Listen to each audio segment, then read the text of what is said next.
Look at all your fans. Do you have any message for all the fans here right now? I see a lot of people, so thanks to everybody for the support and enjoy. I did ask you guys earlier, this time around, this is your second time here in the Philippines. The first time, of course, was for a cause. What brought you this time around and what brought you back here in our country?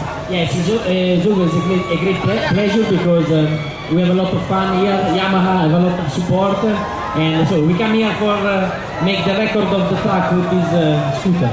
Of course, it also has a high-powered one, if you ask me.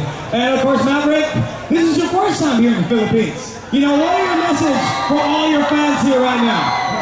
They are amazing. I mean, so many people here for us. It's so good. I just can say that they need to follow us because we want to do great things, and we hope they can support us. And for sure, we will come much more here.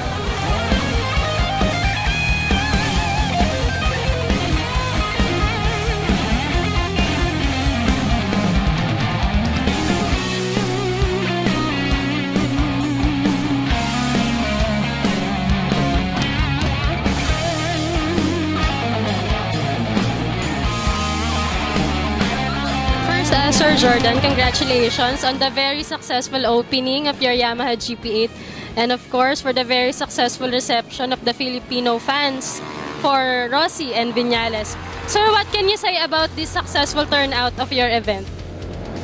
First of all, syempre, ito yung unang leg of our Yamaha GP. So we're expecting big para sa opening, and dito nga napagbigyan tayo with Valentino and Maverick na mag-participate dito sa una nating karera. So, masayang-masaya kami actually kasi sa dami ng tao nakita namin kanina nung lumabas yung dalawa. Talaga sulit yung lahat ng preparation na ginawa ni Yamaha Motor Philippines. Sir, this is just the start of the Yamaha GP8 and alam naman natin na Yamaha GP8 produces champions, di ba? This is one of the great races in the country. So ano po ba yung i-expect natin sa Yamaha GP this year? So for this year, again, we will be doing 4 legs. So ito nga yung una. Second will be SM Cebu. Then third, somewhere in Mindanao. And our last race, ito, something new. But actually, nagawa na namin to last 2010, night race. Night race sa Quirino Grandstand. Sir, ano po bang plano natin sa ating racing this year? Aside from this Yamaha GP, ano po ba pa yung mga ibang events natin in regards with sa ating promotion ng ating racing? Okay, so sa amin sa Yamaha Motor Philippines, we have a lot of things na naglalaro sa isip namin ngayon actually. Hindi pa namin napapinalize but ito pa lang, una Yamaha GP, yun nga, 4 legs. Then we're planning to do series of Gymkhana competition nationwide. So siguro mga 4 legs din and flat track series. Yan, I think sa Inside Racing gumagawa ng flat track series. Yan, we're eyeing din na masuportahan yon. And one more thing is yun, yung mga racing teams natin na last year sobrang naging successful. So talagang namin, mas bubuhusan namin sila ngayon ng support and lahat talaga para makagawa kami ng repeat this year. Sir, lastly, what is your message to the Filipino racing enthusiasts? And then please invite them to watch and support Yamaha GP.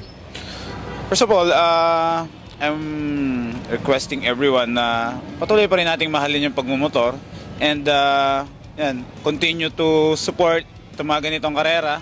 So we have the Yamaha GP, sa Inside Racing is also doing some race series. Sa Racing Line sa Visayas and Mindanao is also doing some race series. So lahat, supportahan natin yan.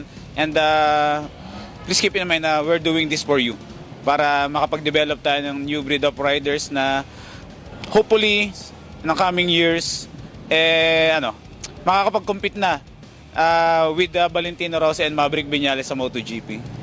Well said. Thank you, sir.